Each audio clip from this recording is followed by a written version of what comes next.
اور جو میری نصیحت سے منہ پھیرے گا اس کی زندگی تنگ ہو جائے گی اور قیامت کو ہم اسے اندھا کر کے اٹھائیں گے۔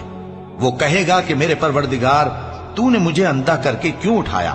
میں تو دیکھتا بھالتا تھا۔ اللہ فرمائے گا کہ ایسا ہی چاہیے تھا، تیرے پاس ہماری آیتیں آئیں تو تو نے ان کو بھلا دیا، اسی طرح آج ہم تجھ کو بھلا دیں گے۔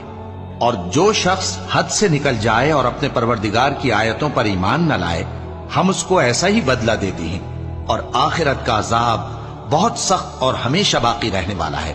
تو کیا یہ بات ان لوگوں کے لیے موجب ہدایت نہ ہوئی کہ ہم ان سے پہلے بہت سے فرقوں کو ہلاک کر چکے ہیں جن کے رہنے کے مقامات میں یہ چلتے پھرتے ہیں؟ عقل والوں کے لیے اس میں بہت سی نشانیاں ہیں۔ اور اگر ایک بار تمہارے پروردگار کی طرف سے پہلے صادر اور جزائے اعمال کے لیے ایک میعاد مقرر نہ ہو چکی ہوتی تو نزول عذاب لازم ہو جاتا۔